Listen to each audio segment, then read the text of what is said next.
Hello, hello. Welcome into Gamesthetic, episode 115, final episode of 2022.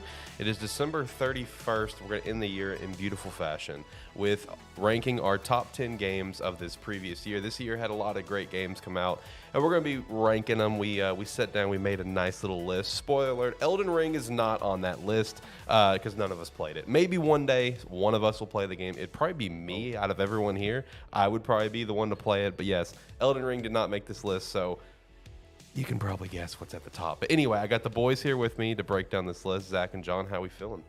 I'm doing good. Actually, sort of okay with doing this. Sort of. Maybe. Okay with doing a list for once. No, actually, no, I don't think I am. He's never okay with doing a list. He hates lists. Other than that, how are you feeling? How's it going? It's going good. Can't complain. We're here. Yeah. Again. Every week? No, not every week. Every week? Not every week. Pretty much every week. No, there you go. John, how are you? For the most part, I'm doing okay until you were asking if we had looked at the list yet, and I looked at it, and then it was really bugging me that it goes from 1 to 10 instead of 10 to 1. That is true. I didn't organize it the other way. I was- normally do it the other way. My bad. My went, bad. oh man, that's gonna throw me off. I'm sorry. I do normally organize it the other way. You do? Yeah, I normally do. Yeah. Because I go with the script just completely in order so you can just scroll down the whole thing. I've never fucking noticed. Yeah, I usually do it the way that he said. That's my fault. But either way, final episode of the year. Tomorrow will be our year-end video coming out. Looking forward to that one being released. A lot of information coming across the board for every show and the brand especially. A lot of stuff in that video. So if you could, make sure to check that out. We'd appreciate it. As well as dropping a like on this live stream, subscribing to the channel, be a friend, tell a friend. Check out our Agent Inc. store. Link down in the description below, as well as check out some Rogue Energy. Join the Discord. Everything that's down in the description below. We would definitely appreciate. There's a lot of cool stuff coming in 2023. I'm very excited for 2023. Just going through that video that I went through today and, doing the editing process and just really continuing to set on everything that's like, all right, yeah, this is all of the goals that we have for the year. I genuinely feel like every goal that I had set up, like I think we can crush every goal, especially when you look at what we accomplished in 2022 across the board. Across the board, 2022 was absolutely an insane year for us. There was so much that we accomplished. I don't know what's happening between them. Gonna leave that one alone. But yeah, 2022 was awesome. So, and I break down that in tomorrow's video as well. So I would definitely appreciate checking out that video.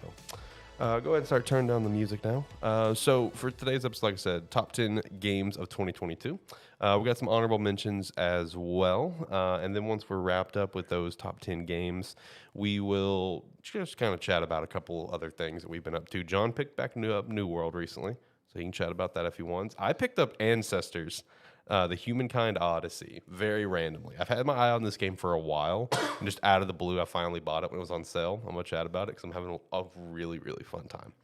And then various things in the weekly wrap-up. So, but boys, how we feeling? We ready to jump into stuff? You got anything you want to shout out real quick before we get into the list?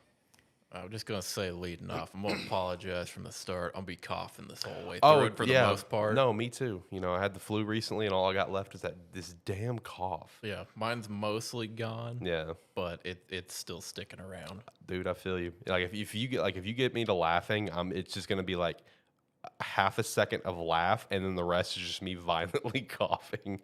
So it's gonna be a time, because that's how it was with ATFS. Anytime I would laugh, it would just be, you'd just see me immediately I'd start just dying over to the side, trying not to just completely suffocate over here. But no, I feel you. It's gonna me and John both just gonna be coughing throughout this episode. But anyway, Zach, you got anything you want to shout out before we get started? Go through this wonderful top 10 list. I got a hold of a Genesis and a Dreamcast. Oh, nice. Now I just got to find fucking cords for the Dreamcast. Yeah, so you got a Dreamcast that you can use your keyboard for. Yes. And it also has one of the weird-ass Dreamcast accessories. I don't remember which one, but I got a hold of it and looked at it and went, well, this is Dreamcast eccentric. What is it?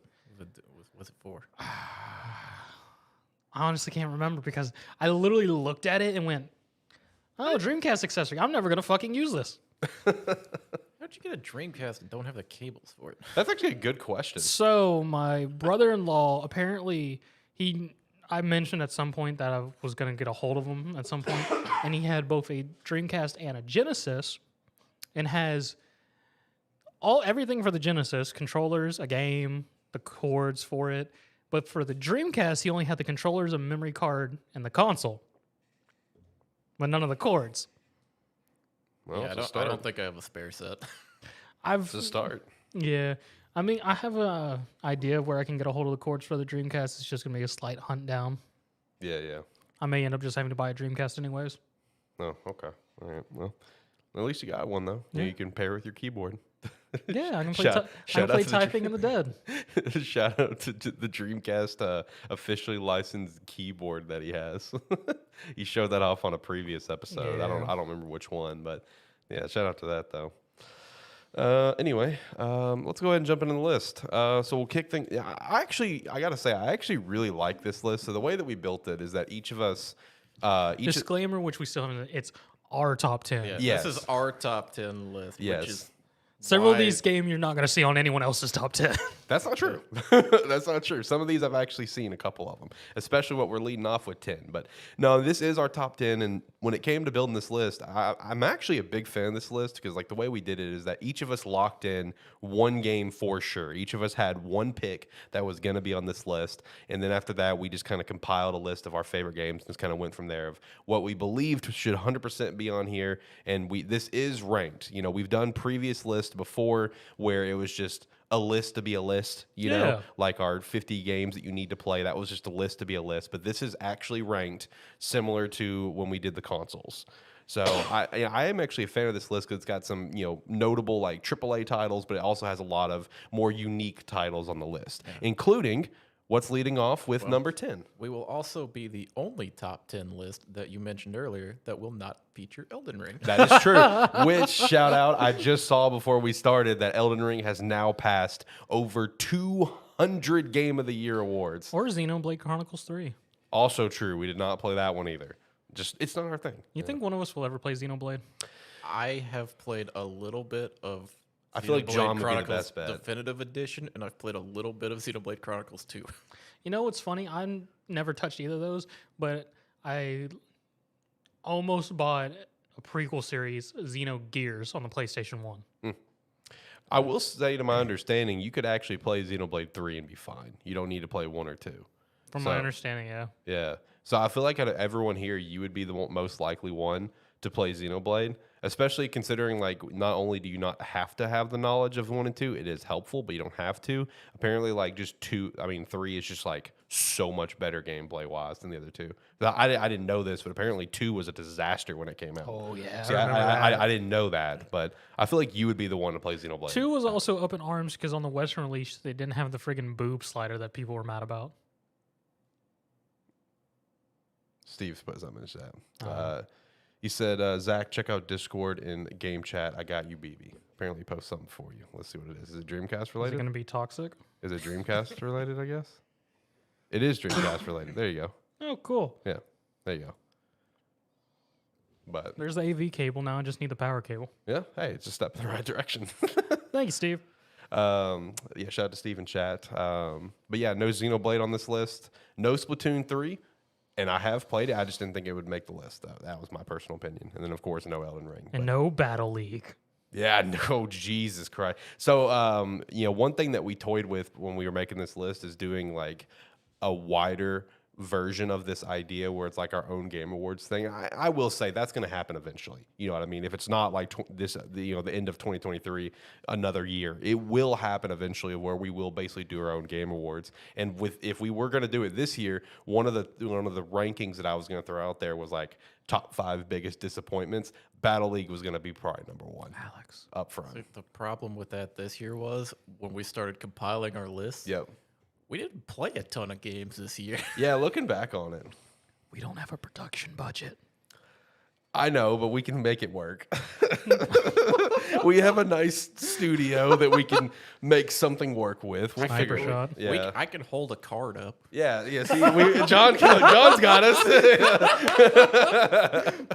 So maybe this year we'll actually do like our own version of a Game Awards where we do more than just the top 10. Top 10 games is here to stay. That's going to be every year. I mean, this will probably be the better year because we're already getting games coming in a week.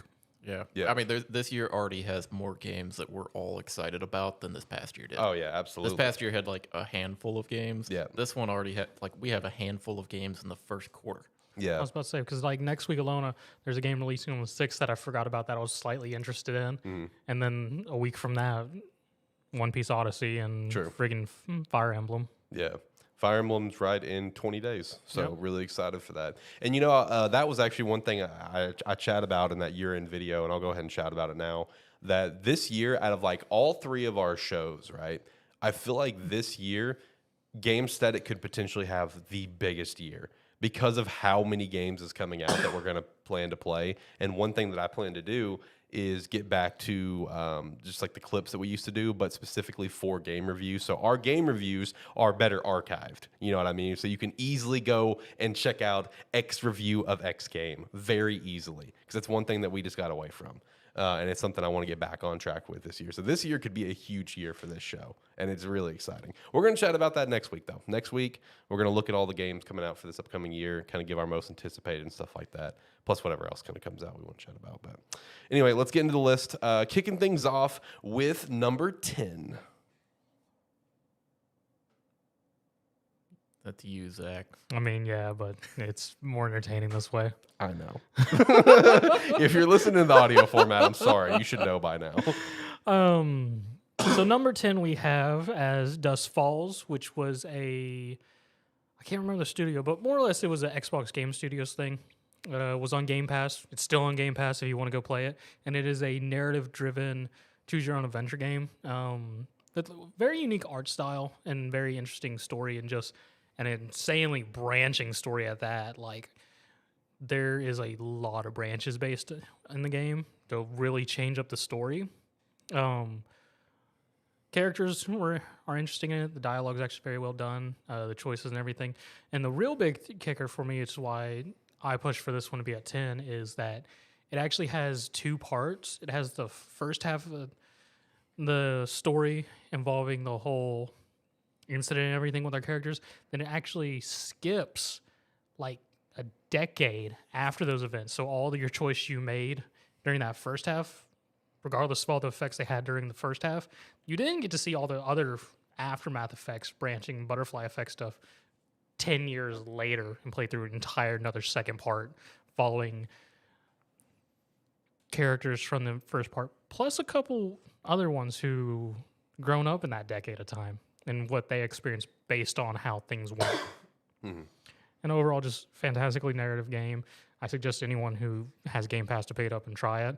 It's an easy, you can fully do a single playthrough in either a day or 2 sessions, depending on how much time you have. So Yeah, and As Dusk Falls is in my opinion, one of those prime examples of don't knock it till you play it, because when it was revealed, there was a lot of like criticism about the game with how the art style approach. I was actually okay with it because I like the unique art style. Yeah, like I mean, I don't think it's bad, but that was a lot of complaints at the Xbox showcase over the summer. It's like, oh, this game just looks weird. It looks bad, but this is one of those games like don't knock it till you play it because of how strongly narrative focused it is.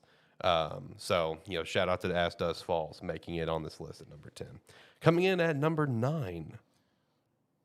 Okay, so number 9 we got I don't know if this is going to be on many people's list. I haven't looked at many people's list, but we got Multiverses popping in here as probably the best platform fighter that's come out in the past few years. Easily. Because there's been a few of these kind of offshoot ones that come out and that people get excited over, but Multiverses is, in my opinion, has been the best one. So it's gotten, right after it came out, it was getting a lot of community support behind it. Yeah. Tournaments were popping up for it. It's like characters have been coming out steadily for it, and the game itself is just fantastic. I know Zach's played a lot more than I have, but even from what I've played, it was very clearly like one of the more polished, not even just like platform fighters, but fighters, just like in fighting general. games in general, that I was having a ton of fun with while I was playing it. I mean, I really enjoyed it this year. As you said, it is definitely one of the better platformer fighters that came out. And just one of the big things with it, which really helped stand it out, is just every character, regardless of just them being unique and just that they're the WB licensed characters and whatnot, is they went out of the way to actually make references from online, which was a nice touch, but made each of the characters' abilities and skills and all like fill in character. Even though some of us dreaded fucking Bugs Bunny's doomsday rockets, he could just friggin' summon everywhere. And then each character they released after the initial roster was also, each felt very unique gameplay wise and made, for instance, meta changes. Like Gizmo was one of the last ones I really messed with. And his whole thing is he jumps on someone's back and just sits on arrow, arrow, arrow. And just asking for support as literally as a little creature on your ally's shoulder. Right. And the other aspect of it is just that it was initially a main focus of 2 versus 2 platform fighter versus free for all or 1v1, which was a nice touch. Yeah, that's one thing I was going to mention as well, is the focus of the game being on 2v2 as opposed to every other fighting game that comes out, pretty much, unless it's a special case, and every single other, or pretty much every single other platform fighter is all based around free-for-all, 1v1, something of that sort. And characters being specifically designed with 2v2 in mind, with like characters more around helping their ally as opposed to just being designed to go in and fight by themselves. Beat the crap out of everyone. And the other interesting choice that they chose was having a no shield in the game, and it's just all dodge based. Yeah, that was the other unique aspect of it, because going into a fighting game and not having like a shield block function is a very interesting concept, because it kind of goes against everything that fighting games are kind of built around. And which was sort of one of the things that attracted me because of that. It made the game and fighting more fluid and more mobile, because since you can't block and which causes you to stop, you're just always moving pretty much.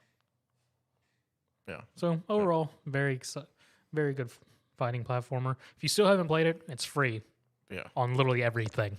Yeah, and like Zach said, with it being without the block and it being a much more mobile game, it turns it into a much more aggressive game. Yes. So it's like, as opposed to when you get to high level of some fighting games, or even when you kind of just get out of the introductory level, they kind of slow down a bit. Multiverse is just nonstop, go forward at all times. Just balls to the wall. Pretty much. And when it comes to it as well, one important thing to know that, you guys already kind of touched on it, that it's one of the better platformers to come out in the last few years. Like, that's been a constant trend, is that we see these different platform fighters come out and just ultimately fail in some capacity. And, like, a lot of people really wanted that Nickelodeon one to really just be an absolute hit. Yeah. And it has its following. Yeah, absolutely. It did all right. But, Multiverses is really like that platform fighter, especially in the sense of it being like, this whole cross, franchise thing. This is like the really the only platform fighter to really stand on its 2 feet alongside like Smash, for example. Yes. Because Smash obviously runs that. And Brawlhalla. Yeah, and Brawlhalla as well. So, anyway, coming in at number 8, we have the Mortuary Assistant. So this is one that came out over the summer, and I had picked it up, and I've never really been into horror games, and this, after I played this, I just went down a rabbit hole of horror games, and now there's other horror games coming out that I'm looking forward to. And this game, it's an indie game, but it is so beautifully made because of the amount of content that they put into the game, and they're still putting into the game, of just different scenarios that can happen while playing. So the general vibe of the game is that you are working in a mortuary, and you're basically trying to go through 3 different bodies and trying not to get possessed, and trying to figure out what demon is trying to possess you by various clues of, different signs will pop up around the mortuary that you can find with, sigils, seals and stuff, and then also once you kind of narrow down which of I think it's 24 demon choices that you have to kind of figure out who is the demon fucking with you for the night. Wait, there's 24 demons in it? Yes, because there's a catalog that you go through. Dang, okay. Yeah, because the dude that runs the mortuary, he's been dealing with this for 50 plus years. So he's just had this huge, basically directory that he has of everything that he's been through and everything that he's done and just all of this research that he did. And as the signs pop up, you can piece together, okay, it's this demon. Okay, tonight it's this demon. But then after that, you need to figure out which of the 3 bodies is the body in question. Burn the body so you don't get possessed. If you fail, then you do get possessed. And there's like multiple endings to the game. There's so many different like hallucination scenarios that you can explore throughout the night that the demon will put on you, where you maybe walk down a hallway and all of a sudden now the entry room of the mortuary is now like like an old apartment. Your mother is dead on the ground from overdose, and you're basically getting flashbacks of your past. There are other scenarios of where you get like walk into like the bathroom and you get pulled into the floor and you're having now a hallucination of when your dad died. And there's just so many different things that can happen throughout the game. And one thing that's really unique about it is all these different events that take place. There are so many of them that are still so very rare, where it's like it's so cool to see it happen. Like one of my favorite ones that I've seen, and it's one of my favorites because of how cool and unique it was at the time, but it's also like, okay, while that's super cool and super creepy, you made this round very easy. You know who the body is, right? I pulled the body out, and I'm sitting there going through the first part where you're having to check for all the marks on the body, and you move the head side to side, right? And the eyes were following me. Like as I moved it, the eyes were still watching me. I'm like, okay, so I know this is the body. That's really still cool though, because it's just so freaking creepy. And there's different things that can happen with the body as well. Where it's like, all right, you finish doing this, and you turn around to go get the next thing, and you turn back around because you hear creaking, and you just see the body just start folding up in like a pretzel on the table. Like there's just so many different things that happen throughout the game that's super cool. There are multiple endings that you can figure out, as well as figure out more on like the backstory of the dude who runs the mortuary. Because the dude literally has a possessed demon down in his basement that you can go through a long roundabout way to unlock to end up getting down there. And you get to talk to him and everything. And it's just a very fascinating game. They're even making a movie out of it now, which shout out to that. That's super cool. They're adding more bodies to the game. Originally, there was only 3. Then they added, like, I think an old lady and someone else, another body was added as well. But they're continuing to put out more. Different body types. Different body types, So not like going from like 3 nights to suddenly, now there's 8 bodies you got to go through. Good luck. No. It's as for now, it's sticking with just the 3, but there's adding different body types to cycle through every night. And there's so many different ways to try to immediately deduct which body is the one that's possessed. Like you just, like when me and my girlfriend were playing, we'd walk in there at the start of the night to check out the bodies, and we'd strictly judge it based off name before we even pull out the body. It's like, that name is super unique. So I have a feeling that's pretty sus. You're just kind of reading through the different names. You pull out the body, and it's just like, I don't know, this body looks a little weird in the eyes. I don't know if I trust this one. There's just so many different ways that you can try to deduct to figure out which of the bodies it is. But you can easily dump a good probably 40 hours into the game, just kind of going through doing multiple nights, unlocking all the achievements and going through getting every single possible ending and outcome and everything. I for an indie game, it is very well made, especially in the horror genre. Open the horror genre to me. I'm really excited for the movie. I'm excited for more content to come out. Really enjoyed this game quite So you're a bit. going to play Outlast Trials with me? I'm more likely to play it now, yeah. Okay. Yeah, it's more likely to happen. I know John's not going to play No. it. But One day, John. one No. day. Anyway, coming in at number 7. So at 7, I voted, my one choice was Citizen Sleeper, which is another. I'm honestly not sure if it was an indie studio or whatnot. I just happened to find it because, again, it's on Game Pass. Game Pass was my friend this year. Game Pass was my demon this year. Game Pass was a lot of people's friends and demons this year. So Citizen Sleeper isn't your traditional action adventure and whatnot. It is strictly just a more or less move around and dialogue based game. There is, I should take that back. It's more like text based RPGs because there is some stuff where like different statistics or stats and whatnot you get based on things you do, money wise, characters you get involved with, things like that. But overall, it is pretty much strictly narrative based is the main thing, and just main synopsis is you're a robot that was more or less in a Canister, your production line was discontinued, but you became self-aware, and you made it to. It's been a while since the place, so I can't remember what the place is called. More or less, you end up on this more or less outland way station where there's outcasts and people who are trying to escape and whatnot ends up, and you more or less have to figure out how to survive because the company has a kill switch in you, and without certain energy and whatnot, you're just going to shut down and die. So it's more or less your bot's story of interacting with the different people and whatnot there to get this thing deactivated, get a way of life living there, and do things. Because like it initially starts out with like this scrapper guy who's helping you out and gives you a job and whatnot.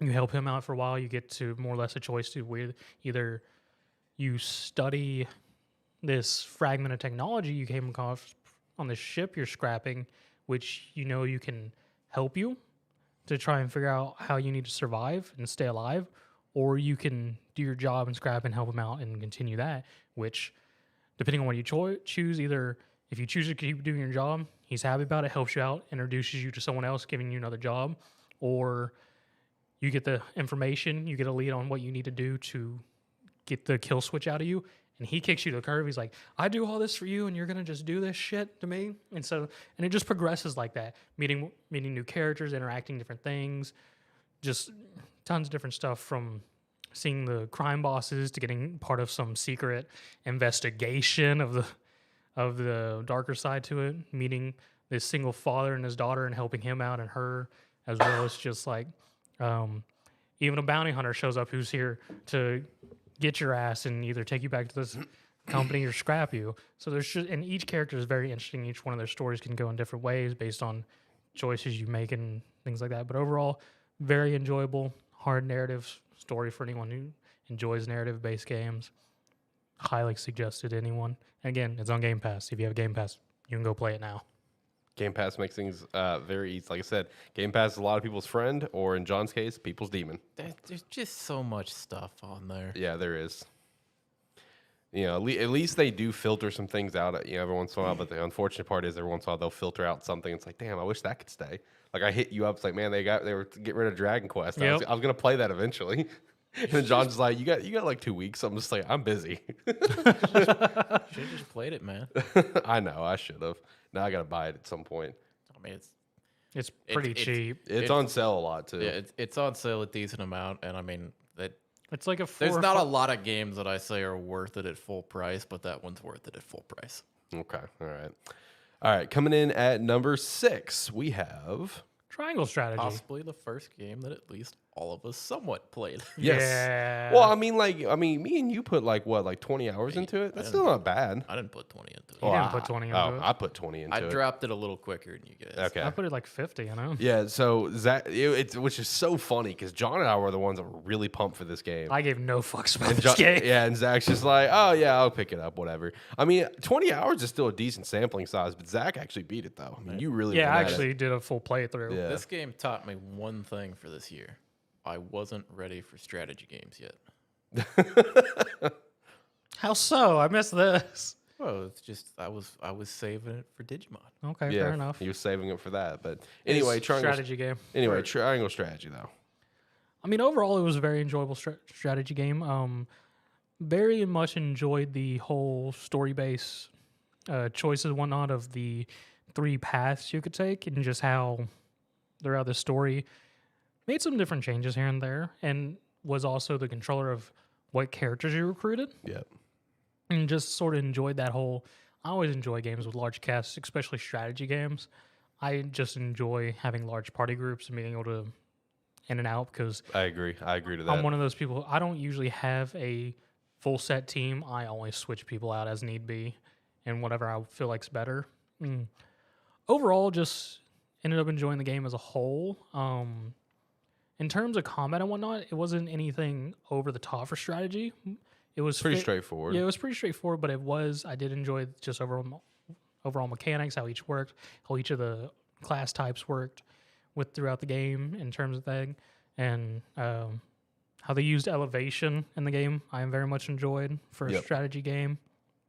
And the big kicker of it all was just, again, just all the different paths you could take, because Yeah. from chapter to chapter, you usually have a choice of going one place or going some or another, and it changes the story you get. Like one of the first choices, you choose which of the other 2 countries to go to, and based on that, you unlock a new party member, and the other one's locked to you until you do your next playthrough. And get to experience that, and the story changes slightly based on what your characters learn and everything. And as you progress through the chapters, it just goes from 2 choices to 3 choices, and just it spider webs out, allowing for a lot of different endings. For my one playthrough I did finish, I enjoyed the ending, sort of. I was sort of mixed about it. I mean, I get where it went, but at the same time, I was like, fuck. Right. Wish another route would have happened. Yeah. And yeah, then the new game plus is very nice. It's literally just like, all right, you got all that stuff. Okay, we're just gonna up everything's level, so keep going. Basically. And then it shows you what choices, which path you'll go based on choices as well. So everything's lit up and makes it much easier to follow a certain path if you miss certain characters. And somehow it's supposed to show you what characters you're missing from the roster, but I never got that to work. Okay. One of my favorite things about the game was the choices. You know, I'm a big fan of games with choices, but the way they went about it, I thought was really interesting. Of where like you have your core cast, and that was a nightmare. And you essentially, from the little I did, the 20 hours I did, the few times that I had to do it, but you essentially had to make a vote on what you wanted to do and try to, depending on what you wanted to happen, you had to try to persuade others into said vote. Because like right when the voting process starts with the scales, some characters are already kind of like set on wanting to do this. You have characters that may be neutral, and then you have to try to persuade one way or the other on how you want to handle it. And then it gets even worse when you have 3 choices. Yeah. And I mean, it's in the beginning, it's very simple to get whatever choice you want, but as you progress and whatnot, you can very easily go down a choice that you wanted nothing to do with. Yeah. And just because how the game works with the new game plus, it's just like all in all, because you get different choices to help convince people based on what information you have. And at times, you can't always get the information you need to convince somebody unless you go through a different route. Yeah. Because all the information you have, you get to keep for the next playthrough to help you out. But because there were several choices that I didn't get to do, and which was impossible to get on a first playthrough, just because I didn't have some sort of knowledge to be able to convince a character to switch their choice. Right. Because there was one scales thing I did like 5 times to try and get my choice. Never happened. Did not happen. I was like, well, I guess I'm stuck. I guess I'm fucking doing this even though I don't want to. Thanks, guys. Yeah. No, triangle strategy, that is obviously it's a pixel tactics game, but it was received unbelievably well on Switch. And if you've got a Switch, which obviously a lot of people do, we definitely recommend picking this one up, because I think this is one of those ones that even though I didn't complete it, I still enjoyed the 20 hours I played, and I do want to go back to it eventually. I like what John just said about don't recommend a lot of games at full price, but this is a game that I personally recommend at full price if you're into tactics games. I'm gonna be honest, it's probably on sale right now. It probably is. It is. Yeah, there you go. That was because ironically, I was the one that was probably the most excited for the game, and I played the absolute least of it by far. Yep. But I think it's partially just timing of it. Right. It came out, and like I was looking forward to it, and just wasn't ready to play like a tactics game at that time, because I don't remember what I was coming off at that point, but that was still Lost Ark time. Probably. It was probably around that time, but that was just nothing got done during that time. Yeah, it's just nothing but Lost Ark. But yeah, it's one of those where like I haven't thought about it a lot, but I was telling these guys right before we started, I was looking through. I almost went back and started playing it a couple days ago because I was just looking. I was really just browsing Steam, looking through games to play, and I was like, Triangle Strategy. I should actually go back and actually play the game now, because it's like I only made it like 6 or so hours in, which that game starts off a little slow. So Yeah, it does. So 6 hours is not that far. No, it's not. The game does have a slow start, but once you get going, you get going. I mean, shit starts rolling. I think that was part of my issue at the time, too, was it was kind of during the Lost Ark phase, and then I was wanting to just get in and go, and it wasn't letting me just go. Right. See, my favorite thing about playing Triangle Strategy, I did manage to choose the path, which is like one of the first people you fight is a bandit leader and his daughter. Yeah, and, and the first thing I thought whenever I got that first fight, I was like, I want them. And I managed to get on the path where I got the daughter. The old man couldn't fight because he threw his back out. I was like, fuck. Oh, yeah. But I got the daughter. You got the daughter. Too bad the dude threw his back out. Well, he decided to fight us, and we kicked his ass, and he threw us back during the fight. So, Okay, fair enough. But even though John didn't really get a lot of time into this game and wasn't really ready for this tactics game, there the was tactics another game he did play this year. coming in at number 5. Number 5 is my inclusion into this list that I was adamant. I was pretty sure it was probably going to be on the list anyway. Yeah. I was going to fight for it to be on the list anyway, but Digimon Survive is making its way in, which a lot of people weren't as excited for it because of the visual novel aspect of it. A lot of people didn't realize they needed a visual novel this year. I still don't understand how people didn't immediately see that once we started seeing trailers for it. It was like the first actual trailer we got for it. I went, oh, it's a visual novel. Okay. But Digimon Survive, kind of in the same way as Triangle Strategy. First few chapters of it are a little slow. But Very slow and handholdy. The difference between it is, like, I gravitated more towards some of the characters and the initial story that was happening a lot sooner than I did for, it grabbed me quicker than Triangle Strategy did. Because just a quick rundown of what's going on in the game. It is a visual novel / tactics game, where it's visual novel for 90% of it, and then 10% of it, anytime you're doing a battle or anything, it turns into kind of a tactics battle system. And the story of it is along the lines of you go on a class trip to visit, like travel around, and you're at this school and you're going to visit the shrine. Like landslides and stuff are happening, and you kind of lose track of some people. Go look for them, find your way to a shrine, and then mysteriously, you and this other group of students are in another world. And then the majority of the story from that point is trying to find your way back. And in the other world, they kind of meet Digimon partners who are all kind of friendly to them, and then you work with them to try to find your way home and to stop this evil threat that's creating like this black mist that if the mist catches up to you, it basically just takes you and you are gone. Which I like to shout a lot this year since Digimon Survive is John became a murderer in this game. Basically. Okay. Yes, Digimon and murder in the same sentence right now. Some of the characters that died, you cannot save in the first playthrough. No, I'm not talking about those. He's talking about the other ones. The other characters, some of them were a surprise. So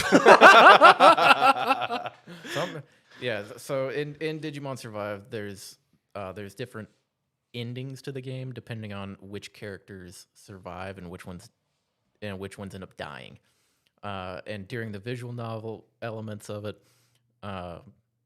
you kind of explore around whatever zones you're in. You can do random battles and that. But then there's points in the game, there's points in every chapter where you kind of stop, and you basically get somewhere between, I think the lowest I had was 5, and the most I had was 12 or 14 actions that you can do for the day. And the actions would be like going in, like an action would be, well, I'm gonna go to this room of the school that we're in and have a conversation with this person. And by doing that, you have the chance to raise your relationship level with them, or if you pick the wrong option, lower it. And depending on your relationships with them, if they're if you're really agreeable with them and they like you and that, then the story will have them kind of be more on your side or kind of have different decisions on it. And if your relationship isn't built up enough with some of these characters at certain points in the story, they are going to die in various forms. Yeah, because the main thing to keep in mind with Digimon Survive is like, yeah, it's a Digimon game. You know, everyone that grew up with Digimon thinks of like a nice child game and everything, or a nice kid show, whatever. No, this game is also flirting with a horror game. I was about to say, up Digimon, front. Digimon actually has a lot of more darker topics. Yeah. We just don't address it in like the early series of Digimon until season 3. Yeah, this game goes pretty heavy Facts. into the dark topics of it. Yeah. Because it's like, There were some There- things there- even that was like uncomfortable to watch almost. yeah, there's some characters in it that, while it can be annoying to try to deal with them in the sense of the game, it's like the character's basically having a mental breakdown by the fact that suddenly they're in this other world, monsters are trying to kill them. Or it's like the first thing that happens is monsters are trying to kill them in this world, and then these other like monsters come up and try to be friendly with them, and they are not handling it well. And while other characters just kind of go with it, they're like, "Oh, hey, I got a new friend." So it's kind of trying to balance out, trying to spend your time, like trying to bring some of these characters up while also trying to reel in the other characters that are happy to just go do whatever in this new world. Just having a good time. Yeah, but yeah, it's like some characters will be having a mental breakdown. It goes into some kind of dark topics too. Yep. But yeah, it's like the later you get into it, it culminates into like basically who you and whoever of the friends you have left at the end trying to basically go against the Dark Lord of the Digimon world, who's basically been overtaking it and kind of letting the so-called evil Digimon do whatever they want and take and kill other Digimon, or go around and trying to kill anybody that shows up in the world. But and funny enough, the tactics battling part of it became much less of the worry for me as the game went on. Like initially I was really excited for it, but by the time I got to the end of the game, I was like, I kind of had the feeling, I'm like, there's nothing that can really stop me in these battles at the point that I'm at, or at least it felt like that until you kind of get to the end and you get some somewhat challenging battles, or at least more interesting concepts. But there's points that you hit, especially when you get to the like mega forms, where some of them are just ridiculously powerful. So it makes the battling part of it a little more trivial. But the story is what really kind of grabbed me the further and further it went into it. I much less wanted to spend time doing the actual combat battling tactics side of it, and wanted to go through the visual novel aspect of it, which was kind of the flip on the head that I wasn't expecting. But yeah, the story of the game is, especially the further you get into it, is definitely the high point. Yeah, the little bit that I played probably like, I don't know, 8 to 10 hours of the game, and I still plan to finish it at some point. Just as a longtime Digimon fan, the story was definitely one of the higher points of the game, because like the first, like we already kind of mentioned, the first like really couple hours of the game is slow and very handholdy, and I could see where it could turn people off, but once it gets going, bro, it gets going. Yeah, about once it puts the pedal down, it's going. The first 3 chapters are relatively slow, but the first 3 chapters go by, they take like somewhere around an hour and a half per chapter at that point to complete. Yeah. And those can go by fairly slow. But it's like around that point is when it starts ramping up and the story just kind of goes, because at that point that's when it starts really kind of jumps into okay, we're gonna be a little bit of a darker game here. Yeah. And then it turns it up. It just never and then it's like it has this a little bit of a weird pacing thing in the middle portions of the chapters, where around chapter 4 it kind of slams on the gas and you just ride it for 3-4 chapters, and then it slows down a little bit and you kind of hit this little bit of a lull that maybe goes on a chapter too long, and then it's right back on the gas the entire way through the end. Yeah. It was on sale recently too. So I mean, like if you have any interest in this game, you're a Digimon fan, John highly recommended this one when we talked about Black Friday sales. Yeah, recently. this was Digimon Survive. I knew it was going to be one of the highest anticipated games for me this year. It ended up being my second favorite game that I played this year. And we'll get to his favorite game here soon. And I haven't completed a second playthrough, but I am slowly making my way through a second playthrough. Okay. Next up, coming in at number 4. Really no surprise that this game's going to make the list. I feel like this would be on a lot of people's list across the board. But coming in at number 4, we have Horizon Forbidden West. I mean, look, everything good about Horizon Zero Dawn, this game did better on. You know what I mean? Just the world, the atmosphere, the combat, just the story itself. Literally everything great about Zero Dawn, Forbidden West just did it better and just knocked it out of the park. The world being like in San Fran and stuff is absolutely just a blast to explore. You know, this is one of the better graphical games that I've had the opportunity to play. It actually won Best Graphics of 2022, which, I mean, is really no surprise when you see the game and see, you know, what it looks like, and just seeing like the little stuff, like even just the water looks unbelievable. The game actually has good water gameplay too, which kind of a shock. That doesn't usually tend to happen in a lot of games. Water gameplay sucks, but you know, there's an entire level that's completely focused underwater, and it was actually very creepy but very fun to play. You know, just the combat's better in every regard, and the story is just very compelling. There's a lot of aspects about the story that just really pulls you in and just makes you want to go mission to mission as quickly as possible, trying to see how everything plays out while still trying to reel yourself in. It's like, no, explore the world a bit, you know, explore the world, do the extra stuff. But just there were so many things about the characters that's so engaging. The cast of characters that are around you, you have, you know, returning faces from the original game, as well as, you know, some brand new characters that get brought into the fold, where you even get a little, you know, opportunity like you will in like Mass Effect games, where you go on loyalty missions for said characters and further explore their story. And then one of the biggest highlights of the game, you know, it is late in the game, yes, but like once you get there, it's just like the whole world completely changes whenever you get the unlock codes to be able to fly around the map. It just completely changes how the game feels and plays, to see everything the way that you are. Just everything about the game, like I said, it did, you know, better than what Zero Dawn was. Zero Dawn was fantastic. Just further getting a chance to explore this world and explore this story of what happened to the world before. Just everything about the game is just incredible, and I feel like it's an obvious recommendation for anyone. You know, at least especially if you played the first one. It's one of the, you know, Zero Dawn, and you know, is one of the better titles to come out over the last like 10 years. And Forbidden West, in my opinion, is up there as well. Coming in at number 3. So the most unanticipated game of the year, which became one of our favorite games of the year. Correct. And it's a mobile game. Also free.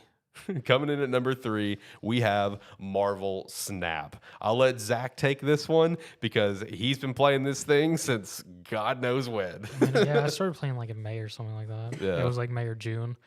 I mean, it's Marvel Snap. If you haven't heard us talk about it yet, I mean, we've talked about it a lot.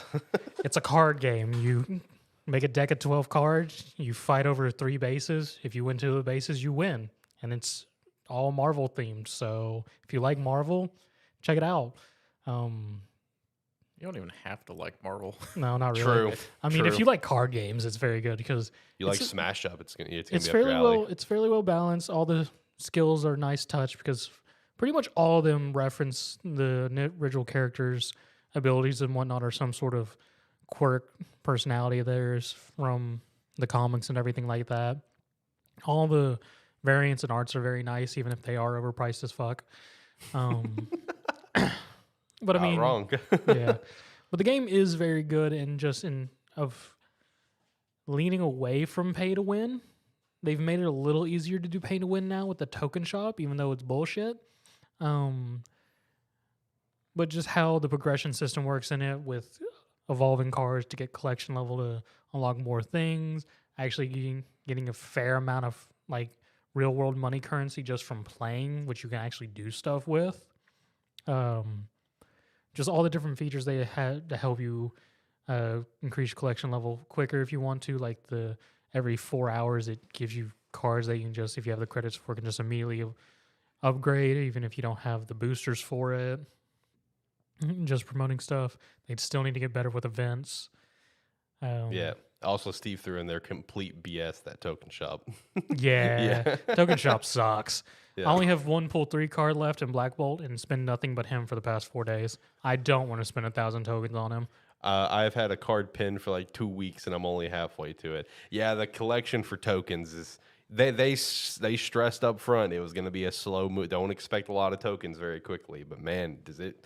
I feel that I do feel that it takes some time to get those tokens because I can't imagine just if you end up pinning something that's like 6,000 exactly, like token shop's bullshit. A good concept, just I'm not a fan of how they've handled it. But we need to get more than 100 tokens per find. Yeah, I agree. But even though we are bitching about that, the main thing is like when it comes to this game is that it's just addictive to play. The matches are super quick. There are so many different types of combinations you can do for your decks. Whether if you want to try something with, obviously it goes a lot further than just what I'm going to name. But, if you want to go focus more on like an ongoing on reveal discard, destroy, that's just general, card types. But then you can just kind of expand it from there, if, depending on the sort of effects that you want to do, where you have, like Mr. Negative that swaps the power and the cost. You have stuff like Sarah played on, turn 5 or perhaps sooner if you can, where, it lowers your cost by 1. And then there's so many sort of combinations that you can do. I mean, with the next batch of cards, it's going to be interesting because it's getting some new cards for movement decks and top decking. Ooh. Because like that's one card that got data leaked was Bullseye, which he's a 1/2, and if you play him, he guarantees you're going to pull a 2-cost card on your next draw. Ooh, that's actually kind of spicy. Yeah, and also a lot of power control cards are coming out with the next set as well. Yeah. I mean, the reception from this game has been unbelievable to follow. I mean, it was officially released for 2 months and won best mobile game of the year. Yeah, and just following everyone that's playing this game right now all over, everyone that I follow on Twitter that's playing the game. There's so many people that's calling it like one of the best sort of like mobile card games to come out in so many years. Oh yeah, easily. And the man himself that is the lead guy that's running this game. He was a former lead director at Hearthstone, and you can definitely see where his experience with Hearthstone plays into effect here to make Marvel Snap the best it can be. And one of the things that I already kind of slightly touched on, but I would love for Zach to elaborate on it just because of how long he's played it and he's seen it firsthand in early access. Is one thing that's awesome about the game is the fact that like the devs actually listen to the community. Oh yeah, like you saw that firsthand throughout early access. Yeah, because like very early on in like the 3rd season, it was the Love and Thunder season. They introduced a gacha style system where you would spend the gold to draw items out of it, which there was 2 new cards, which was Jane Foster and Destroyer at the time. Then you could also get variants of the Guardians of the Galaxies, avatar frames, or you could just end up getting credits and stuff. And like for a single pull, it was like $4. And if you wanted to do like a 10 pull, it was like $40. And it got so poorly received that developers after it was like, all right, we fucked up. We're sorry. So anyone who spent any type of gold on the gacha, here's your gold back. Also, everyone, here's a free copy of Jane Foster in your box. And they went, we'll try something else next time, which has led to the token shop, mind you. Mm. Yeah. And so, I mean, they do listen to the community and everything like that, of ideas and how feedback is being received and things like that, which is why we've seen the collector's cash change a couple times, allowing for acquiring a more currency as well as a variance through variants, avatar frames, titles, Right. Through just playing the game and things like that. The token shop, of course, the bigger pools. Also, Steve, good luck on finishing pool 3 because pool 3 is 77 cards. It takes forever to get through it. That's why you'll never see pull 4, pull 5 pulls until you get through 3 because it's pull 3 is the biggest pull right now. Right. So yeah, but overall, it's very enjoyable, free game. The definitely a whole lot of community and feedback from with the developers and things like that. Hopefully they get better at doing events because half the time no one has any clue on events going on. Yeah, it just kind of comes out, and there's so many more. They've already laid out, their current roadmap. They've already laid out some things they want to accomplish in 2023, and there's so much more to come with the game itself. And it's just the bottom line is, John already kind of hit the head on it. You don't even have to be a fan of Marvel to like this. If you just like card games and you need a time killer on your phone, download Marvel Snap. I promise you're probably gonna get addicted. I mean, it's just a fun time because the games are so quick. Because it's just 6 turns. As long as you and the other player are kind of moving through your turn pretty quickly, it's like maybe 2 minutes tops. Yeah. like it goes by so quick. So I promise you'll probably get addicted. I mean, all the rewards this game has got in just the 2 months it's officially been out, I feel like is all completely deserved. I mean, I know you didn't play as much, John, but how did you feel from the bit when you were actually playing it? I mean, pretty much everything you guys have said. I was like, the one thing you said when you first talked about the game was you referenced it to Smash Up, which immediately got me interested. Yeah. I will say I have for the most part dropped Marvel Snap. It's still on my phone. I just haven't logged into it in a while. But I played the absolute shit out of it. I was playing I was playing it every opportunity I had a moment to. Like I'd be at work on lunch and just play it instead of do anything else. I'd get home from work and I'd like turn a video on as a podcast or something on my computer, and then I just sit and play on my phone, play Marvel Snap the whole time. I feel that. It's super simple. It's like It's addictive. I was playing it nonstop. It's like I didn't drop the game because I don't like the game. I dropped the game because when I'm on my phone, I tend to. My phone games are idle games. Yeah. I got 15 idle games on my phone. It's like I just, when it comes to play on my phone, it's like if I probably need to download it on my computer because I'd be more likely to play it if it was on my computer. Yeah, because it does have a PC release. The other thing I do like to note about it is like it does a season pass like everyone else does, but I like theirs just because you don't have to be active in the season pass. As long as you complete all the week missions, you'll get everything on the season pass. Yeah. So like you can wait till It's not hard. You can wait till like the last week of the month and go, all right, now to just go run through these and you'll get everything. Yeah. Yeah, it's really not hard to run through the season pass. If you want to choose to spend money on it a little bit ahead, you can, but you really don't need to. Because that's the main thing about the whole game is you really don't need to spend any money unless you just really, really want to for something. Like you were, because you really wanted to get cards. Yeah. I mean, yeah, I've spent money on the game. I don't regret it. But, I mean, you really don't need to. I mean, you can get stuff so quickly once you kind of get going. Just get some dubs, play this, play that, play this type of card, play that type of card. You can get through shit very quickly. Yeah. It's really not hard. Coming in at number 2, we have Pokemon Scarlet and Violet. So I understand that the game just has a lot of backlash from it due to the graphical performance, and all of that is completely warranted. I mean, I don't think anyone can disagree with that. But the game itself, what they have created, just the vision of what they've created, as John has talked about. The death of Ash. Rip.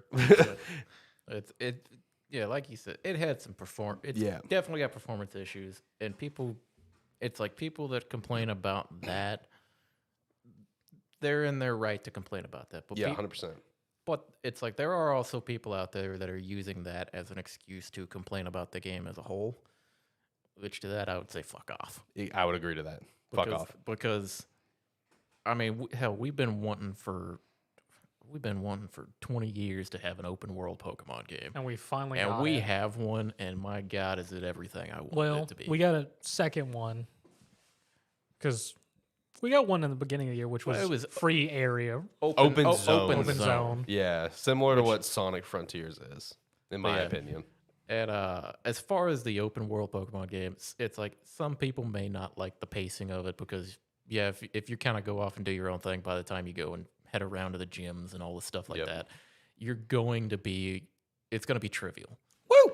But what I say to that is, who gives a shit if I want to run around for 30 hours doing my own thing and then show up and wipe the floor with everybody? Woo! I should be able to do that, which is, I mean, it's what Zach is. It's everything. What I've done. It's everything Zach's done. It's half of what I did. I didn't run around for 30 hours, but I ran in between doing gyms and stuff like that. I'd run around for 10, 15 hours and then be like, oh, I should probably go do that, and then spend 20 minutes instead of an hour. Yeah. Going through and blasting through it. The game really pushes for you to play your way for the most part. Yeah. For the most part, they do have. There's no obviously level scaling. We talked about that before the game even came out. So like it does push a direction you in theory should go, but you still don't have to. If you want to go fuck off for a while and just like level up and do this and just explore the world, catch Pokemon, do whatever, you can before you choose to do whatever. Because my gym order was definitely not in order of the way they wanted you to play. Because like the 8th gym leader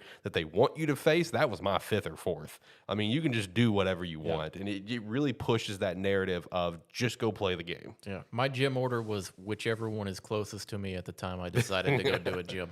My gym order is I got 1 badge, bunch of level 60s. I'm still exploring the land. God, I hate him so much because he hasn't even upgraded his dragon, so he can't fully explore the land.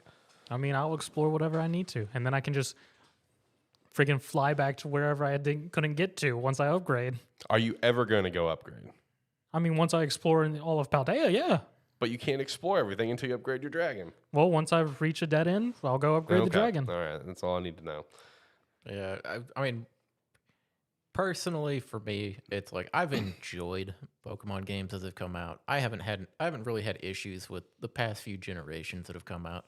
I've enjoyed them. I've enjoyed them more as the generations have gone on. But it's like this one. I mean, in the time it's come out, I've by far put more time into this one than I have for any new release of a game that's come out. Which, I mean, hell, for the first time, it's like I told you, this is the first time I've ever completed the Pokedex. Yep. It's the only first time I've ever felt like I wanted to. out of curiosity, since we're on the topic, either of you going to bother with the Cinderace raid? Yeah, I'm probably going to do it tonight. I saw it was out. I saw it was out. I haven't looked into it at all, but I guarantee I could load up my Switch right now and One-shot it. and probably one-shot it. Yeah. I've already got the Azumarill. Yeah, the Azumarill, we're good. It's a fighting Terra. So Oh God. yeah, just do we have the level 100 competitive Azumarils. So just a quick Oko with play rough and you're good. Yeah, it's like I've already got one ready to go. Yeah. No issues. It's like it's the same one I was using to do the Charizard. Yeah. So. Exactly. So yeah, I'm probably gonna hit it up tonight to go catch it, whatever, because I know it only runs like this weekend. Yeah. And then, I mean, it'll come back. Yeah. But I wanted to go ahead and grab it. Just go ahead and get it caught, whatever. But no, I mean, with Pokemon Scarlet and Violet, like, not only does the game have like this expansive open world, and when I say open world, it's open world. Like, it's not like Legends Arceus where you have the 5 or 6 zones that you go to, and those zones are very large and a lot to explore. No, I mean, it's open world. Your only loads in the game is going inside of a building, going inside the main city, and going to Area 0. That's it. Like, once you're out into the world of Paldea, like, the whole world is loaded up at that point. Which I have personally found out encountering a shiny in the wild and it flying away and despawning. And just out of curiosity, I did a reload and I had not saved in a while. And like, here it is on the map is where I found it. Last time I saved, I was all the way over here. Like, I'm very far apart, right? And I went back to where I found it. It's still there. It's like when the world loads, the world, like it is an open world game for Pokemon. It's not open zone. So, but not only does it have that aspect of it that everyone's wanted and this freedom to do whatever you want, it's actually got compelling storylines too. Like, all the storylines that you can play, all of them are very good. I wouldn't know. I know you would. Also, it's like just in general, I would probably say one of the better generations for the new Pokemon they've introduced. I agree. Because it's like, yeah, some of them may not be the strongest ones ever. It's like they got some that are goofy designs as well. But man, I've used more Gen 9 Mons while playing Violet that I've ever used for like a new generation. Sometimes I'll pick up some here or there, but I'm like, I'm just gonna go back to what I know. No, it's like almost my entire. It might have been my entire team was all new Mons, right? For like the entire time I played it. Overall, like, the way that I put it before is that I thought the game was perfect for like diehards of the franchise And, for casuals, I could definitely see where people could get turned off. People that don't play Pokemon games that much, I definitely see where it could turn them. But I also see where it could also hook them in because of the open world aspect of it. There's still problems with the game, in my opinion. The raids, in my opinion, at this point are atrocious. I cannot stand the raids for various reasons. But I do think there's this is the... I don't think you hate the raids just because of the raids. I think you hate the raids because of other people. No, it's both. Trust me. No, it's both. After some shit that I've dealt with some raids here recently, it's both. Okay. The raids are stupid. Raids are fine. The raids are stupid. I hate them. Absolutely despise them. But I still think everything is a step in the right direction. Using the right mods. No, I am. No, the problem is when we originally talked about the game, one thing that we really liked is that it we can basically almost one shot things and basically be done. Bro, I don't know if I'm assuming it's just the servers and stuff of me trying to do online raids that people have posted or ones that I even post to other people. 4 different times in a single raid, I will watch the health bar go to 0, but then come back and it's still alive. And we'll end up losing one way or another because of that. 4 different times in a single raid, I will watch this happen. It depends. That's not necessarily lag. That's going to depend on the mons they're using, because not in the game itself, but in raids, certain abilities and moves are bugged. Okay. So if you see that big health bar you see at the top, that's not the actual health bar. When you click your attacking move and you see their health bar in the side, that's their actual health bar. Okay, I'll keep that in mind next time I play some raids. Because it's that was a problem with the Azumarill. Right. Huge power was bugged. Yeah, it was. Where huge power wasn't being the doubled attack wasn't being calculated. Right. So you would one shot it, and then its health would come back up to about half or a little below. But anytime you think that the health might be bugged when you go to use your attack, and you see the health bar that's on them there, if it's different, it means it's all fucked up. Okay, that's good to know. I'll keep an eye on that when I play later. That's when you're gonna have that's when you're gonna see their shield double breaking. That's when you're gonna see none of the moves doing any damage and shit like that. Okay, I'll keep that in mind when I play some raids later. Bottom line, though, Pokemon Scarlet and Violet are very fun games, even with the bugs, even with performance issues. Very, very fun games, and if you are a Pokemon fan, cannot recommend checking them out enough. Before we get to number 1, which I'm sure everyone can probably guess at this point, let's go through some honorable mentions. Let me go ahead and shout one out because it's not on this list, but I thought of it midway through this episode. Now, I do want to shout out. One honorable mention I want to throw out is the Quarry. I really enjoyed that, playing the game with you guys and just watching it happen, watching it happen. We did movie mode. Yeah, we did the director's chair. I liked that. I mean, it was entertaining. I thought that was so cool, the way that you can go about it and just the more possibilities you can do where you make everyone just neutral, so it's a constant flip of the coin. I thought that was a very interesting game, and I really want to do another one, so shout out to the Quarry. Some other honorable mentions that we have on here is Fire Emblem Warriors 3 Hopes. If it wasn't for the fact that this game... It's a grind. If it didn't hit you at the fatigue level that it did, it honestly, it probably would have made the top 10. Legit. Because the stories are phenomenal, with it being, Did you ever start a second run through? No, I have not had the energy to do it, man. The single one with Golden Wildfire really just killed me. I mean, it was a fun story, but dude, the grind was brutal. But if it wasn't as much of a grind, I feel like it may have made this top 10. Pokemon Legends Arceus, I feel like that is an honorable mention because it was honestly a really fun game from what it was, but ultimately what kept it out of the top 10 is not only just Scarlet and Violet being better, but man, once you finish Legends, you're done. You don't want to go back unless you just want a shiny hunt, which shiny hunting in that game is actually not bad. But once you're done, you feel done. I don't want to go back to it. Yeah, because that was very much a game where I kept jumping on it. I was like, yeah, I'm gonna. It's I've kind of beat everything, but I'm gonna jump on it and play it and enjoy it some more. And then you'd load it up and you'd play for 5 minutes, go, yeah, I don't know. Yeah, exactly. And then of course, Sonic Frontiers, another one. I talked at length that I thought Sonic Frontiers, this is the perfect right step in the direction that Sonic needs to go, and I'm really excited for the future of the game and the franchise. And then another one that one of John's was, of course, Lost Ark. I put a lot of time into that game, but you dropped it. The game Alex was most surprised I wasn't going to fight for. Yeah, I was. I really was. When in reality, it was never going to be fought for in my mind. Okay. It just caught me off guard, honestly. Honestly, that game is that game is incredibly fun. Like, the raids are fun. Leveling's not horrible. It's like the dungeons are fun. But I don't know what's changed like from when I played it last. I don't know everything that's changed. I haven't been keeping up with it for the most part.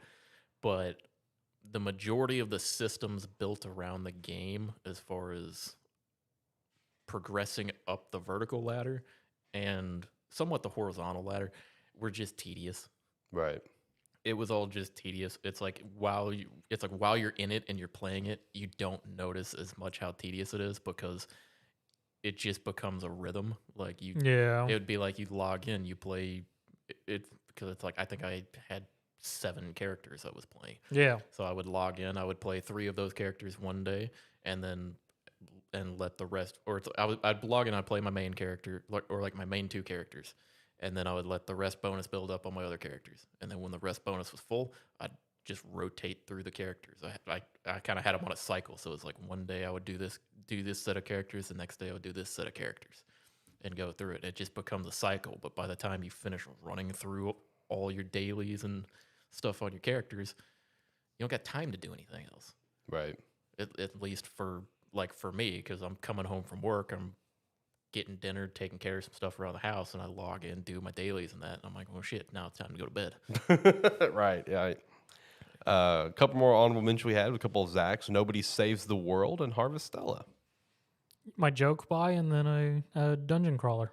Yeah. Shout out to the joke buy. He just got it literally because me and John had Sonic Frontiers and God of War. He's like, I'll fuck about Harvestella. Whatever. Yeah. It was like, oh, there's another game, Harvestella. I was like, sure, fuck it, why not? Yeah, it's like, whatever, I'll buy it. And ends up actually liking it. I mean, it's actually a very good game. Well done. Have you continued playing it? I've played a bit of it here and there. What did you buy it on, by the way? Switch. Okay. Was it on something else? On PC. I think it's just Switch and PC. Yeah. I think so, yeah. I'm probably going to pick it up. Yeah, John's And I still actually bought a interested. physical copy too for Switch, so I got it. Oh, nice. Yeah. Nice. I want to play it. I mean, it's fun. I've still been enjoying it. All right, and then, of course, coming in at number 1. I'm going to check out now. Yeah, it's a surprise to literally nobody. We have God of War Ragnarok, which has not only become probably John's favorite game of all time, it's become one of my favorite games of all time, which is really the bigger shocker of the two, yeah. since I'm not a God of War diehard. See, the funny thing is, I fought like kind of tooth and nail with you to get you to play the God of War 2018. Yeah, you did. I kept telling you to play it. You had it. I know. You weren't playing it. I had it for like 2 I finally years. made you. I finally like got you to play it, and you weren't the biggest.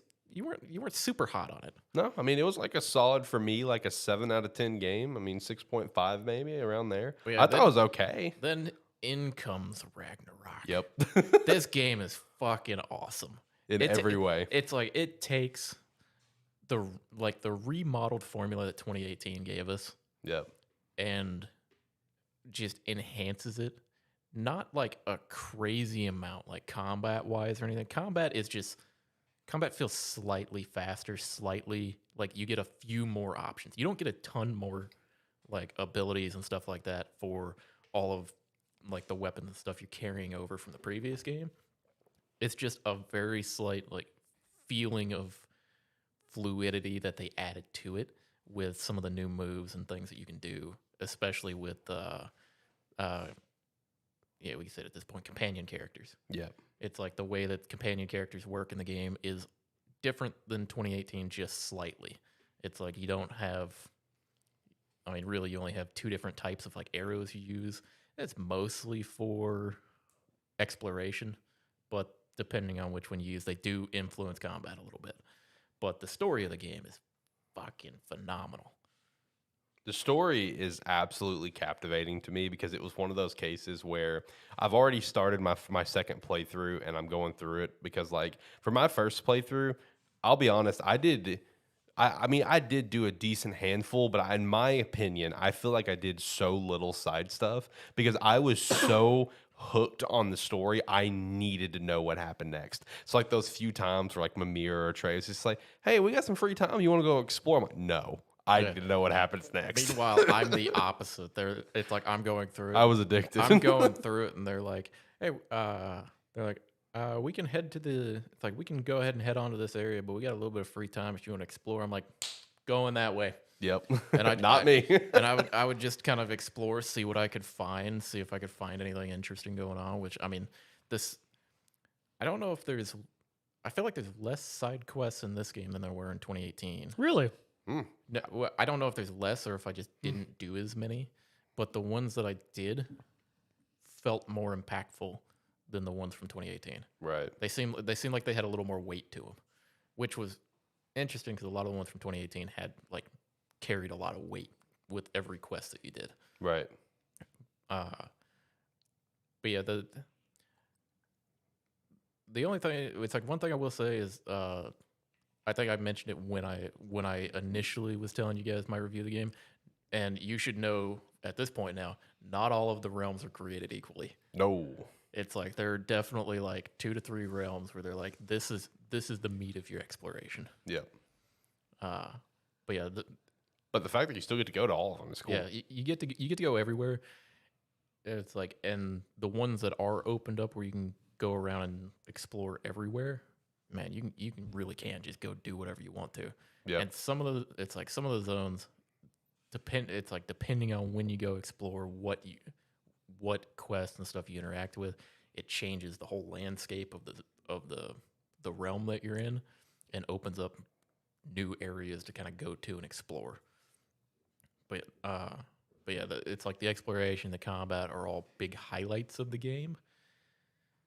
But it's like every time it's going to get outshone by the story of this game. Yep. Because like Alex said, it is captivating, and it's one of the few times where he's played a game that I've told him to play, and every time he hits to a new point on it, he's sending me a text here or there about whatever point he's at.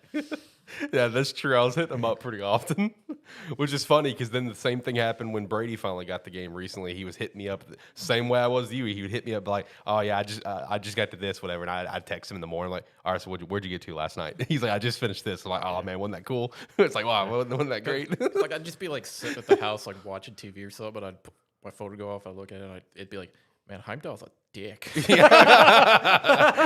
Fuck Heimdall, man. That one, yeah. That felt good, let me tell you. But no, I mean, we can talk all day about God of War. I mean, it's God of War Ragnarok. All right? All the praise has been sung about the game that needs to be sung. I will say one thing that I would really love to do. I already hit Brady about it, and he said he'd be down if you would be as well. Is that here at some time I want to do a pre-recorded, like full-blown spoiler cast on God of War Ragnarok, because like your review, my review before the Game Awards, was obviously dancing around spoilers. I would love to do just a full spoiler review at some point, just a pre-recorded thing. I'll just upload it whenever. So that's something to kind of think about, because I mean, there's still so much to talk about in my opinion, so much to just gush over. But yeah, for the Gamestead top 10 games of the year, God of War Ragnarok taking home the crown for the first one, which is really no surprise, especially considering we didn't play Elden Ring. And even if we played Elden Ring, God of War Ragnarok still may have taken home that crown, because I don't know, me personally, I'm much more drawn to heavy story than I am anything else, and it's like, to my understanding, Elden Ring has like incredible lore, but just a dumb way to experience it. It's all lore. Yeah. It's all you got to go looking for it to find it. Like, so I mean, for me, Ragnarok probably would have still been better to me, just because I am more drawn to story. And like I said, I mean, I'm not a God of War diehard. I've played maybe a collective of 2 hours on every God of War prior to 2018. I know the story thanks to John going into 2018. Right. He sent me a video. I watched the entire video, so I know the story. But Ragnarok to me has become like my 5th favorite game of all time. I love it. I tell you what, though, he may not be a diehard God of War fan, but after these 2 games that he's played, they make another God of War game, this boy's going to be on the pre-order list. Oh, yeah. I'm getting for sure. Yeah, for sure. Then, the next God of War, I'm getting it. Let's go. Let's have it. So that is our top 10 games of 2022, presented by Gamesthetic. Overall, like I said, I like the list, man, because it's like, it's got some good, unique titles in there. It's got some indies. It's got, your AAAs that you would expect. You even got a mobile game. I feel like it's a pretty solid list. I like it. For our first one ever, I like it. I'm a big fan of it, honestly. gonna be this one is gonna be more unique than next year's. Oh yeah. This was an easy list. We didn't actually fight for anything. Usually, This was the easiest list we've ever done. Next year's is fucked. That's gonna be so hard. Because I mean, we're gonna have like Zelda, Starfield, Star Wars, Resident Evil, Hogwarts Legacy, Fire Emblem. Next year is either going to be a very controversial list or it's going to be the most basic ass list you've ever seen. Basically, Spider-Man 2. I mean, bro, next year's list is gonna be hard to make. All it's gonna of be hard he's to naming. Somehow, none of them make it on the list. It's gonna be hard to rank it. Is gonna be the better way to put it. I mean, it's not going to be hard. It's just going to be what we resign. We're willing to let stuff sit at. Basically, it's gonna be a time next year. Tell you what, though, by the time the next list comes out, you know what's going to be out? Dark and Darker. That's true. Dark and Darker, which you can now fight to put on that list. So there you go. Oh, I wonder if the new Dino Crisis is going to be out by then. You know what else is gonna be out? Pal World. Oh yeah, Pal World will be shout out. to Pal World. There's going to be so many dumb games out. I'm excited for Pal World. Christina finally found out about Pal World recently. Oh, did she finally? Yeah. Someone sent it to her, and like her exact reaction. I was watching her reaction live, where she's just like, Did she know you knew what it was? No, she didn't know. So she's going through. She's like, "Oh, this looks really cute. Wait, you can kill them? I don't like that. You can shoot them? I don't remember how I found it, but I'm very happy I did. Power World looks fun. I'm looking forward to Power World. There's so many games next year that I'm pumped for. We're gonna have some, like, next year is gonna be a year of some fucking bangers and some potentially some very big disappointments. I mean, I know. if Exo Primal actually releases this year, I'll mess with it. Yeah. Which we're going to chat about all of that next week. Next week is all focused on what's coming out in 2023, our most anticipated, predictions, in terms of what you just said about disappointments. If we want to throw out predictions, like I think this game is going to be a disappointment, all of that is going to be next week. We did our predictions for 2022 at the beginning of last year, and I've been tracking it throughout the year. Shout out to you, Zach. You have no L's. Because you have nothing but question marks. Yes. Like, none of yours is like, I don't know if I can count that as a victory or an L. Because, like, you only had 3. One of them literally cannot be counted because it didn't come out, being Dokev. That hasn't come out yet. Then you had Rainbow Six Extraction dead within a year. I don't think it's been a year yet, has it? No, because it came out, like, I think we're almost right at a year. Right. And then The Devil in Me hits Until Dawn level, which that's the only one that I could consider as an L for you. I think that is an L. Yeah. John, you went 1 for 3. You're only one. I knew I was hitting bad. If it's like I made some very bold claims considering we had release dates on stuff. Yeah, like your only win was okay, I gave you the win because it did happen, but you specifically said Gen 9 announcement in Q4. Like, as in being announced in Q4. I went ahead and gave you that W since a Gen 9 announcement happened and it came out in Q4. Then your other L's was Xenoverse 3. I don't know if we'll ever get that. And then Digimon Survival will be delayed again. Look at I even specified convinced the game isn't real. No, I didn't. I did not say it would be delayed again. Yes, you did. No, my exact wording was because he said his first one, and then, like, you didn't even look over at me or anything. I said, Digimon Survive is not coming out in 2022. Oh, look, Gamesthetic's live. Thanks, phone. And then I had the most predictions, obviously. And you know what? I had 16 that I threw out there. You know what, though? I've never been happier to be wrong about a game than Digimon Survive. There you go. I am so glad that game came out. Yeah, and I only got 4 right out of my 16, and I have 4 that are still I pretty much only got 4 right. The 4 that I got right was Fire Emblem announcement, which was 3 Hopes, and really now even Engage. Yeah, that was announced this year. Breath of the Wild 2 delayed. Gen 9 announcement, and then the one that I got right. Definitely did not think who it was going to be, but I never specified who. Was Xbox Microsoft huge studio purchase will be announced. Yeah. I didn't think it was going to be fucking Activision Blizzard, but I thought there was going to be another big purchase because I was following that rumor thread for a while that they were gearing after the Bethesda one, that they were gearing up for the next one, but I didn't know it was going to be that. But other than that, I got a bunch of L's after that, but it's okay. It's all right. But anyway, next week, like I said, be like some predictions that we have that we work up and just looking at all the games. I've already started working on a list in our Discord.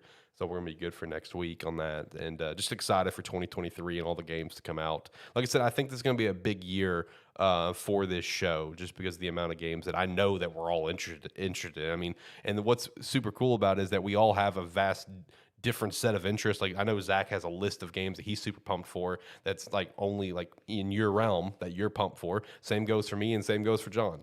Like we all have just, and then we have games that we're all interested in. So it's gonna be a really cool year for gaming. I'm really pumped up and excited for it.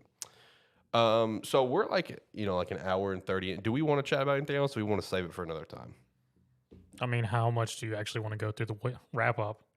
I mean, the wrap up's I'm gonna blow through it anyway. He was mostly just wondering like, do we actually want to talk like because he's been playing Ancestors, I've been playing New World. I mean, that's on you two. I mean, I'm fine chatting about it another week. I don't care. Yeah, we can save it. Okay, we'll save it. We can save it if we want to. All I'll say on Ancestors, very fun. Give it a shot. It gives you the true feeling of sink or swim. Don't be afraid to reset too. I've already had to. Don't be afraid to reset because you will fuck up. Because I definitely have fucked up pretty easily. Yeah. Just briefly say on New World, game is good. Just if you weren't sure about coming back to it, if you left because you didn't feel like there was much going on with it, come back. Didn't they merge servers too? Yeah. You keep everything, or it's like you log in, and if they merged your server, when you log in, your character is there, and all you have to do is pick a server. Cool. So, Steve, if you're still listening, or if you listen after the fact, New World is something that you may want to look into. It's fun. I've been having a blast with it as I've been playing it. Hey, it's one of the few MMOs that I enjoyed, and I'm not a huge fan of MMOs, but it was one. I was about to say I burned myself on MMOs, but I at least put some time into it. Yeah. All right, let's hit the weekly wrap up and get out of here. We don't have a lot in the weekly wrap up this week. So the first couple things are both involving Tears of the Kingdom, a couple leaks that's come out recently. With like when I say leaks, like I'm talking physical stuff to someone is holding. I was very confused by those pictures you sent in Discord because I was like, oh, cool, it's an OLED. I had no clue it was the Legend of Zelda thing until I read your message. I was like, oh.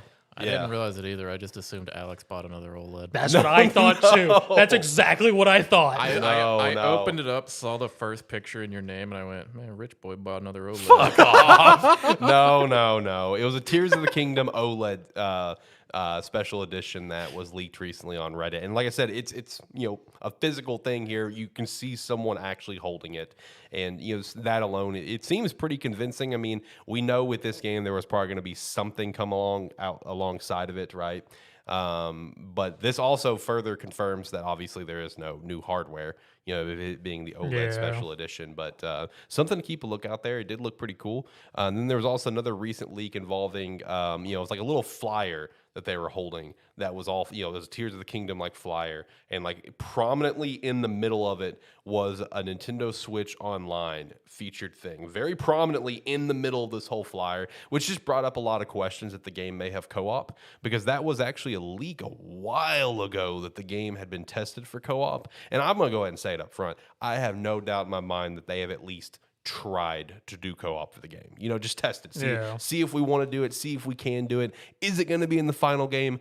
My bet is no, but it won't necessarily shock me if it is. I think that that prominent focus of it being there is more so to utilize the cloud save, is my guess, because this is obviously going to be a pretty big game really pushing the Switch to its limits. Speaking of that, Digital Foundry did also claim that the Switch Pro was actually planned and scrapped when 2020 hit with all the issues with hardware. Next gen has just become the focus, which we've already kind of known that, and that's just been kind of the thing. And I will say with this, 2023, I must say it right now, it's going to be a very loud year in terms of Switch performance. We've already seen it. It's already prominent now, but that conversation's about to get a lot louder online of people talking about performance. So let me tell you, I'm so excited to see everyone bitch on Twitter about it every single game release. Speaking of game release, we just had one recently. Sports Story was recently released, by the creators who did Golf Story. Both nice little indie games a lot of people really enjoy. But one interesting thing that came up with Sports Story is there's a secret room that you can get into and you can't get into it by normal means. You got to really go around the bush to get in this room. It's hard to get into. It was meant to stay a secret for the most part, where you go in there and it basically it's just a bunch of people in the room, which is imitating the devs of this game, and just the dialogue is just very sad because the dialogue is basically them talking about how the game was rushed, that they were put under crunch, that even one of the guys said that with more and more people getting involved, like my vision for the game was ultimately lost, and basically just talking about how like these devs who made this great game with Golf Story and trying to follow it up with Sports Story just ultimately got shafted because of people above them. So it's just go read into it. All right, if you're listening to this right, go read into it. It's a very interesting little story. One little tidbit that came out that I thought was kind of neat was Rise of the Ronin development has reached its climax. The director said so. So that's actually pretty cool because it kind of tells us that the game may come out sooner than anticipated. I don't think it'll be a 2023 title. I think 2024 is more likely. But with just kind of hearing that it's reached its climax, maybe early 2024. So that'd be really cool. That was a game that was revealed recently at the PS5 showcase that personally caught my interest. I think it caught yours as well, John. I don't remember for sure though. But Rise of the Ronin is one to keep a lookout for. It caught one of you guys' interest with me, but I don't remember which one. I'm gonna be honest, I don't remember what it is. I don't remember what it is, but it very likely could have caught my interest. Okay. Then next up, Konami vet and Metal Gear Solid producer recently said that 2023 will be a year of many announcements, including something long awaited, which is probably just like X3. Yeah. I don't know, maybe the collection getting ported up to current consoles, or maybe the Snake Eater remake that we've heard so much about. Getting a new Metal Gear. Yeah, just a new Metal Gear. I don't know. I doubt that too. Yeah, me too. But either way, I wanted to throw it out there, kind of put it in people's brains here. And lastly, apparently Redfall has been internally delayed again. Oof. Apparently it was projected for March originally. Now they're thinking May. Which if that's the case, that actually brings a big question on when Starfield coming out. Because I thought Starfield was going to maybe hit like May. But now Starfield May, it would be very interesting to me if Starfield got hit with a full year delay and it just comes out next November again. But it's not on their own. I mean, I'm okay with it. Let's make the game, like I said before, this game literally needs to be a success, like a smashing success, or it's a failure, like up front. If it's not an overwhelming success, they're going to view this game as a failure, in my opinion, with the amount of hype that's generated around it, the amount of hype they're generating. They're the ones pushing this hype. It's like, oh, it's our first game with our brand new engine that we've wanted to make this game for like 10 plus years. Like there's so much build around it by them that if this game isn't a smashing success, they're probably viewing it as a failure. We just need a new Fallout New Vegas. That's true. Hey, Obsidian, Obsidian and Bethesda under the same umbrella. That is possible. We've talked about this before. Yeah. That this could happen. But that's it for the weekly wrap up this week. So I guess we'll go ahead and wrap up the show now. Boys, any last thoughts? Anything that we chat about here today? No. Okay. All right, I'm gonna hit the music. I guess there is one thing I wanted to just throw out. I know you hate it, John, but you don't want to do a playthrough of Wulong when it comes out? Oh, God damn it. It's going to be on Game Pass. Probably. Probably. I'm pretty sure you can pre-install it. If it's on Game Pass, maybe. Okay. Yeah, I'm going to be pissed off the whole time. I know you are. I'm going to be fucking useless. But I'll do it. Yes. Also, I don't know if I shout this out on a podcast or if it was just to you personally, but shout out to the one random guy that commented on a post that had something involving Black Myth Wukong, and his comment was just completely trashing the game because he played the Wulong demo. Yeah, and he mixed up the games. He's like, yeah, everyone's got so hyped about this game for like Game of the Year, but the demo came out recently. I thought the demo was complete and fucking garbage and blah blah blah, and everyone's replying like, bro, you're talking about Wulong. That's not Black Myth. Like, what are you on about? That guy was high as fuck. Dude, he was. I'm pumped for Black Myth. We'll talk about that next week. All right, hit the music. Last thoughts. Like, comment, subscribe, rate, whatever your platform allows. It does help. If you're watching this live and you're not subscribed to us, I don't know how you got here, but if you can hit subscribe, it'd be nice. And you can also hit up the Gamesthetic YouTube and subscribe there so something happens with that channel. Thank you. Bye. All right, do everything he said and more. If you made it to the end, thank you very much. And if you're watching this at a later date, well, come check us out on Saturdays at about 6 p.m. Central Time. That's usually when we're live. And hopefully you'll come back and see us at some point. And then, of course, make sure to check out our year-end video coming out tomorrow on Sunday, January 1st, where we go over just kind of a recap of everything that was in 2022, as well as look ahead for what is going to come in 2023. Because there's a lot to get excited for, not only with this show, but the other shows. And there's so much to talk about, honestly. Thank you so much for all the support throughout 2022. None of this would be possible without you. With that said, until next time, guys, have a good one. See you.